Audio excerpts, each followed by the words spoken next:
One of the favorite quotes I've heard by Anthony DeMello was, we're not here to change the world, we're here to learn how to love it. And it's one of my favorite quotes. And it's a challenging one as well, because you look at the world and you go, no, shit needs to change. But what he's saying is, start with the foundation of learning how to love perfectly. And instead of trying to find perfect things to love or morph things into your idea of perfect, And I think, we're not here necessarily to change the other people in our life. We're here to learn how to love them. Because of how that feels, it produces little changes in the body. I mean, actually the feeling of love and warmth, connection, the feelings brought about by kindness, they produce a little hormone in your brain and all throughout your body. You could almost think of it like turning on a little tap. And out of that tap comes this little hormone called oxytocin. Now, women know it as a reproductive hormone, but actually it's a quite significant heart hormone. It's a cardiovascular hormone. And what it does is once it flows into your arteries, it begins to park on the walls of your arteries. I say park, like it has parking bays. They're not actually called parking bays, they're called receptors, because the little parking bays are receptive to hormones. And so once it parks here, it causes a little it causes a little process that softens the walls of the arteries, and then the blood pressure drops. So your heart doesn't have to push as hard to get the blood through some softened arteries. So they actually call it a cardioprotective hormone, which means any way of producing it, i.e. love, kindness, compassion, empathy, emotional warmth, anything from the heart really causes this cardioprotective effect. So it's really beautiful that something physically inside happens when you feel that love. I have to ask, I've never thought about this before, but if someone's actually listening to this and they're struggling with low blood pressure, are you saying that it's unhealthy for them to love? No, in actual fact, one of the things that I missed out there, just to simplify the process a bit, when oxytocin parks, it doesn't soften the arteries right away. What happens is that produces a little substance called nitric oxide. And it's nitric oxide that lowers the blood pressure. But nitric oxide is actually a blood pressure regulator. So what that means is if a person's blood pressure is low, the nitric oxide senses that and it tightens up the walls and it brings the blood pressure up. If blood pressure is too high, the nitric oxide senses it and brings it down. So it's actually, the process is actually blood pressure regulating. See that I just want, that's really useful, just in case someone's listening and you have low blood pressure, they're like, oh no, I've got to hate more. Yeah. I never thought of it that way. That's really cool. Fierce love for me is that kind of primal protective energy that we all have inside of us. It's like that love where, for example, your mum can give you into trouble, but if someone else was to give you into trouble, she'll come all guns a-blazing and protect you. And in a spiritual sense, fierce love is that love that we actually do have for ourselves, but yet don't always recognize it's there. That we don't realize we really do love ourselves on some level. And when we are put in a situation where it could be challenging or someone's being really mean to us or someone's being really nasty towards us, there's this kind of fierceness that can rise up inside that can make us really fight for what we believe in or stand up against someone when they're being challenging or detrimental to our well-being. That's fierce love. And I think on a spiritual sense, we all have this fierceness inside of us that either wants to protect others or wants to help others, or wants to help the earth. So that's what fierce love is. It's that primal, fierce energy inside of us that wants everything to remain good, but sometimes has to be somewhat wrathful in order for that to happen. I love that. I love that, especially because what you're saying is quite contradictory to what many others say, which is, you've got a self-love problem, you don't love yourself. But what you're saying is actually at the base rate, at the base level, everybody does. I know that we've all came from love, and I know that is our existence. But love doesn't have to express itself as all pink hair, unicorns, you know, flowing scarves and dresses. It can be robust. It can be a little bit more industrious. It can be fiery. And so I think we all do have a part of it ourselves that wants to protect ourselves and wants to keep ourselves well. And so therefore, I think that if we are put into a space where we are facing danger, there's a part of us that's scared to be hurt. And I think that fear of being hurt is actually a part of us actually loving ourselves, wanting to love ourselves enough not to experience that pain or fear. I think that's amazing. I think it's something that we can all relate to. And I think that, you know, if you've been watching this thinking that you don't love yourself, you've suddenly got evidence that actually maybe you love yourself more than you think you do. Mm-hmm. And I think that's really important, you know, to recognize that primal energy inside of us that runs through us all the time. And, you know, it's we've all got a wee kind of hunter-gatherer inside of us that wants to eat enough food, get enough sleep, you know what I mean, protect ourselves, create shelter. These are all steps towards self-respect, self-love, self-care, whatever you want to call it. And I think that fierce love is that itself, you know, that's the fierceness of us. We just do it, you know, it happens. Hitting my tassel. So in a way, what you're saying to people is really exciting, because in essence, it's not about them trying to force themselves to love themselves more or do 1,000,001 affirmations, or that might be useful in some circumstances. But it's actually about start with recognizing what you do already that is actually evidence of this innate level of self-love within you. Mm-hmm. That's awesome. It's really cool. It's a great reframe, because it basically puts us, millions of us, on a level field in a way of actually, no, actually I do love myself, because I do clean myself every day, and I do feed myself every day, and I do give myself some sleep, and I do want to have a good life. And that part of me that wants all of that is the part that's trying to love me from the inside out. Let your own vulnerability in. I think that's the key to wholeness, is we're all just, truthfully, we're doing our best. There's moments we think we've got it all together. There's a lot more moments when we're questioning. I don't care who you are. I don't care how much you've accomplished. There's a lot more of those moments where we're just saying, well, we really need to just say, can I have a hug? A little reassurance. My needs don't make me, don't make me an embarrassment. The human spirit, human spirit is resilient, but our humanness is vulnerable. And we need that, to accept that without, and not push it away. And I learned that in the last 3 years, to be at peace with my needy side and not see that as a problem, but that it's the place where we let people in and can connect and love us. We can often think it's all about love and light and, you know, la la la la, but actually it's we're here to love all aspects of ourselves. And so what do you mean, first of all, by the shadow? Okay, so the shadow was a term first popularized in the West by the famous Swiss psychiatrist Carl Jung. And he used the shadow to describe the parts of the unconscious mind that we reject, deny, or disown. He referred to it as the dark side of the human psyche. But it's really important straight off the bat. What he meant by dark was not bad or malign, but simply dark as in yet to be illuminated. So the shadow side is the side that you hide from both yourself and others. So when we first think of this, we might think, okay, what do I hide? I hide my shame, I hide my sexual trauma, I hide my irritability. We might think of more of what are classed as dark shadow traits. But it's really important to know that we also hide what's called our golden shadow. Carl Jung himself, great quote that hardly ever gets ascribed to him, the shadow is 90% pure gold. So even back then, when he was first popularizing this concept, he said, it's pure gold, because don't we hide our hidden talents from others? Don't we hide our Buddha nature? You know, aren't there times where we hide our esoteric side from our friends or family for fear of being labeled too woo-woo? Perhaps we hide our natural sexuality for fear of being labeled a slut or a player or too outrageous. We are constantly suppressing not only our dark shadow, but our golden shadow, which is our hidden talents and our highest potential.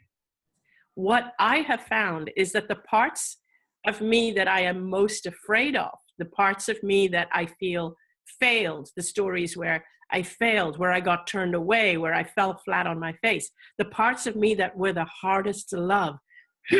I found when I shared those parts and made myself vulnerable, those were the parts of me the public loved the most. We'll see. They might just hear that and think it must be a shit book. But honestly, I believe it's my best. But for some reason, no. When I say that's the parts they love you. When I say, what I mean is they would love you. They love you more for sharing that you failed than if we are constantly only sharing our victories. Mm-hmm. Because it's when you share your vulnerabilities, when you share your failings, the parts of you that are the hardest to share are actually the parts of you that you'll find that people will love more. I think the kind of subtle desire to always show a good impression, like that kind of social media epidemic where everyone's just showing the best parts of their life, Yes. And look at me, I'm always in these beautiful locations, but you never actually share the less pretty parts of your life. I think that epidemic is really coming from this, subtle need to be loved and accepted on the outside. And what I'm, been playing with a lot this year is, number one, noticing anywhere in my life, I'm looking to either take love or try to find it outside myself. And secondly, I've completely forgotten what I was going to say. Oh yes, be more real, be more honest. Just be, not try and be any sort of teacher or guru or any of that sort of stuff. I've never wanted to in reality, but the external projection wasn't equaling like how down to earth I actually usually am. You know what I mean? Yeah, I know exactly what you mean, and that's the thing.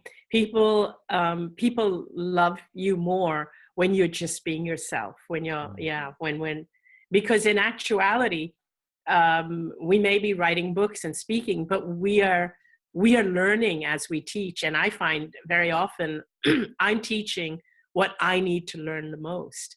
For me, sure. my inner doormat still keeps coming up. For sure.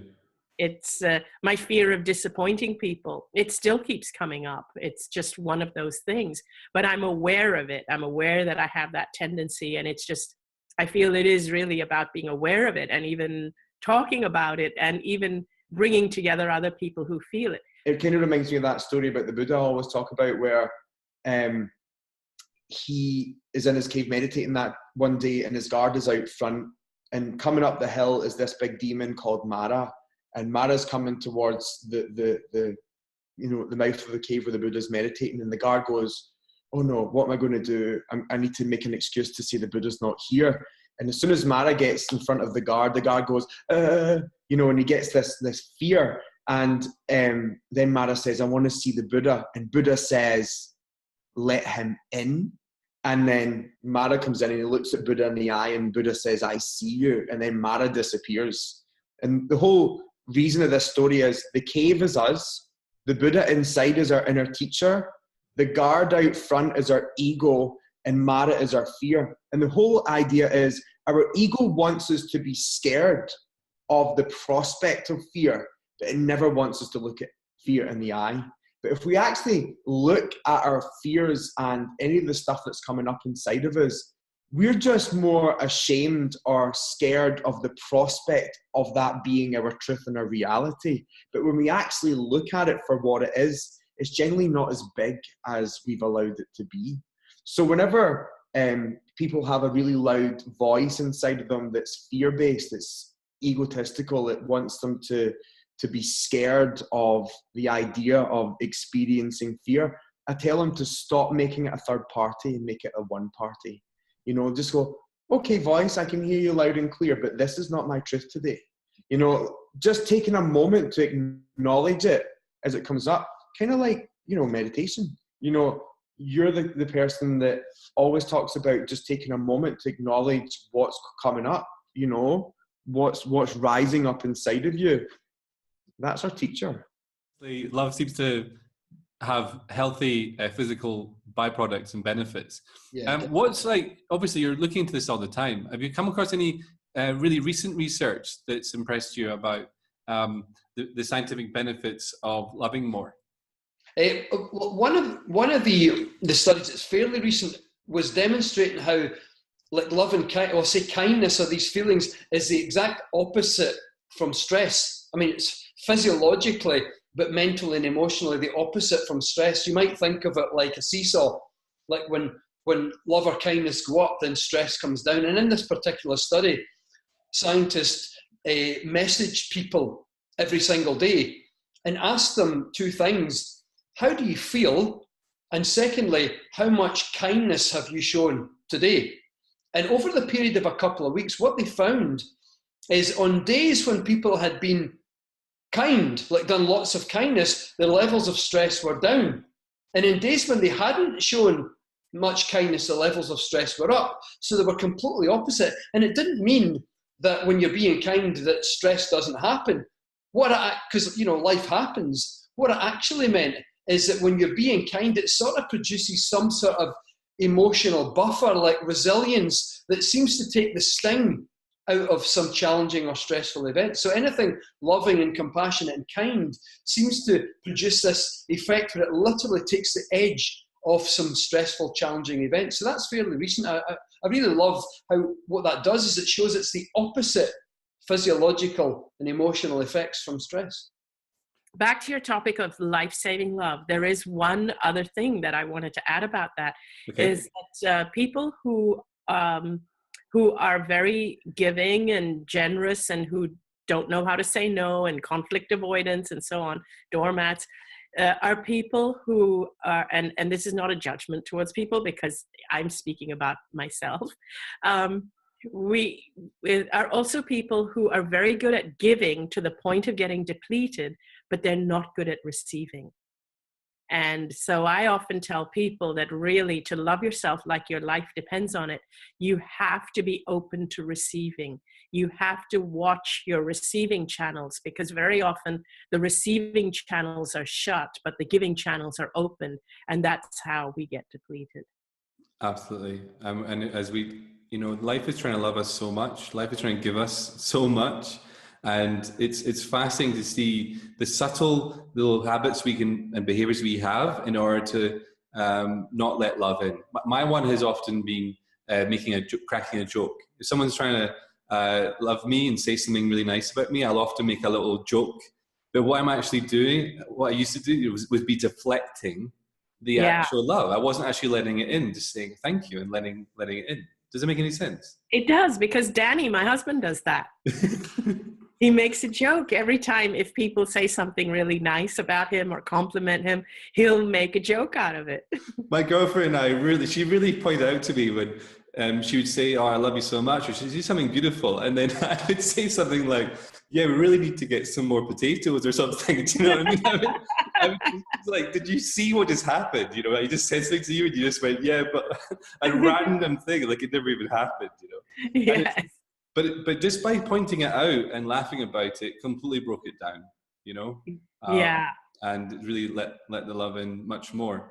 I think in practical terms, especially like it's February, we have this ideal that it's, you know, romance and love and everybody's in some kind of great relationship and I'm not, or my relationship's not great if I'm in one, or, you know, it's very hard to live up to that ideal because it doesn't exist.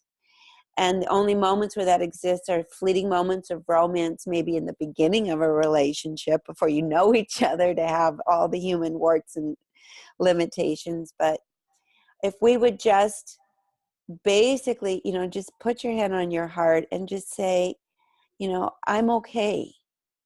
And use your voice, because the heart is the throat is the chimney of the heart, and you hear your own voice to say, I'm okay. I love myself. It's going to be okay. I'm okay now. It's all okay. I find that when we're really feeling unloved and we're really feeling scared, that hand on the heart, one on the belly, and your voice reassuring yourself, even if you don't believe it, you'll feel it coming from your own heart. You'll feel your own love instead of thinking, I love myself. And then your other's brain goes, no, you don't. If you can just use that feeling that comes out of your own voice, it's very healing. And if anyone's going through an illness, what I just want to add here is that the first thing you can do is to look at what to say no to, which is what I do. The second thing I do is get excited about life. It's like to start to think of all the things that I want to do with my life when I get well. So that's what really keeps me going every day. It's all the things I still want to do, I'm excited to do, and the passion I still want to pursue all my passions. So love is about, with ourselves, unconditional acceptance. Or this is what my teacher told me, Rob Nen. He said, love is about unconditional acceptance. And I thought, well, then I don't think I can love myself now. There are some parts of myself that I just can't accept, some things from my past and stuff I'm so ashamed of. And he said, you're confusing love with endorsement. Sorry, you're confusing acceptance with endorsement. And he went on, he said, unconditional acceptance does not mean that we unconditionally endorse negative or harmful mind states or behaviors. It simply means we acknowledge that they are.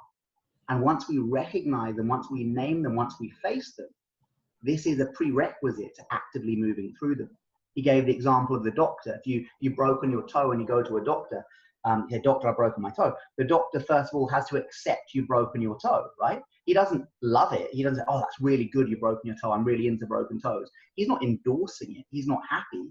But if the doctor says, oh, I hate broken toes. You know what? Don't even mention the broken toe in case you manifest it into existence. Just don't even mention it. Let's pretend this never happened.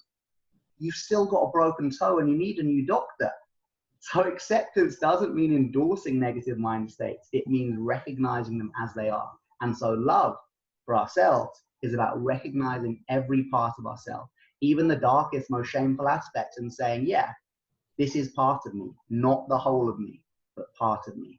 And from that point onwards, a deep liberation comes over us as we realize, yeah, I can still be a Buddhist or a spiritual practitioner or an author or whatever, and still have sexual shame and still have stuff I regret and still have stuff that, you know, makes me feel bad about myself until I step into that unconditional love and acceptance. And when I first heard that, it was so liberating. Is that you're not out of love, you're always in love. Exactly. In the flow of love. Your breath, you're in life, you're connected, you're inside love. You're not excluded. And I think that's our biggest fear, is that what do I have to do to be included and be part of love? And if we just start saying, you know, that's just my mind playing games on me. I am in love, and life is loving me right now, even though it might not be loving me the way I decided it needed to. Let me notice how it is loving me, and that will make a big difference. The truth is, we just need to stop being so egotistical and egomaniacs. It's, you know, about ourselves, and realize that everyone else is working on their stuff, and we need to start working on ours. You know, that's the truth. But here's the whole message of Light Warrior. What you do for yourself is what you do for the world. And so therefore I always ask people, do you want this story that you've got going on in your head to be the story of your children, or your children's children, or your children's children's children? Do you want this story to be the future generation's story? And that's the biggest question, because that's what I've realized, that we are essentially, as science and spirituality will agree, one. And what you are doing to yourself is what you are doing to the whole. So if you are not fiercely loving you and meeting yourself with what you need, you are also contributing to the suffering of the world. And that is not what you were born for. You know, we were born to create harmony. Like, we know it. Like, we all want peace. Like, we all want to experience goodness in the world.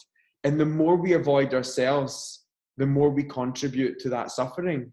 And so it is a great call to action. And it's also one that can make us feel a little bit guilty. But that's not the purpose of me sharing that. It's not about feeling guilty. It's about recognizing, oh, shoot, I've got a starting ground now. I've got something to work with. So that's really what I think, you know. And so in order to teach, you have to learn. And I think that we all have our own journey to do. And one of the things I'll say is, just because we all have our own problems, it doesn't mean we can't make a difference in the world. Like, as you work through your stuff, you will be demonstrating to others what they are also possible of doing. You know? It's beautiful. And I had already written 2 books at this point, you know, so I was already a published author, you know, doing the thing. But there was a real disintegration with mind, body, spirit. I had mind and spirit, but I never had the body. And it doesn't have to have a specific look. You know, obviously I have larger guns now, but I still got a little belly with lots of stretch marks on it. And for me, I think every single stretch mark is a rung on the ladder to my own self-love. You know, you've done a lot of work recently on love and kindness and stuff. And have you noticed that as well? I found that, you know, at the heart of even people that are annoying you or pissing you off or whatever, if you go beyond the surface level behavior and stuff, behind the scenes is a person who just wants to love and experience love and be, but it gets distorted along the way or whatever. But for me, I have a very positive outlook on humanity. How's your outlook on humanity in the context of all the work that you do with kindness? Exactly the same. I see exactly what you do, Sandy. And I remember coming back to when I lost Oscar, I was left with, I can only describe it as a simmering affection for everyone, from the present, my past, like a gently effervescent feeling when I thought of people, when I looked at people, that's never actually gone away since Oscar passed away. I remember my partner Elizabeth saying, when we lost him, when he passed away, saying, where's all the love going to go? Because he'd been sick for a few months and we were loving him so much, caring for him. We were there every moment with him. Really, and she said, where's all the love going to go? And I realised that for me, what he'd actually done is he'd burst me right open. And that love for him was now settling on everyone that I saw, but like spread out. And the only way I can describe it is a gently effervescent, gently simmering affection that comes and goes in intensity, but it's never really left. So when I think of it, I look at you right now and I feel that affection for you. And I think of people in my past, I think of people in the present, people walking down the street, and it's always there, but just in varying degrees of intensity. But what that state helps me to see is the beautiful, magical person inside. That just what you've described. So I have a great hope for humanity because I see it in everyone. And it's just, and the degree to which I see it is really dependent upon where I'm at in my own life. You know, it's not whether it's there or not, it's whether I'm able to see it or not. And so the challenge is to step up inside myself and allow myself, cause myself to see it. And that's what I find comes and goes in intensity, but it's always there. And so that for me has been quite magical, actually. That's really beautiful. I feel actually quite emotional listening to you share that. And I'm going to take that phrase, simmering affection, with me. I can feel it as you talk about it. And just by you saying simmering affection, it's brought my attention to that, and it's raising it up within me. I can feel it. You know, it's a beautiful way of putting it. Simmering affection. It was only words that came into my mouth. I remember at the time when Oscar passed away, and I was trying to put into words how I was feeling, and the word simmering affection was the closest description I could find at the time. And it's just never gone away. It's just always there, but just the intensity varies, but it's always there. Well, I invite everyone watching this to relax within themselves and let themselves discover that simmering affection. Because if you can live with a simmering affection to yourself, others, life, world, nature, everything, it is a beautiful way to live. And so thank you for that. You're welcome. And thank you for joining me today for this conversation.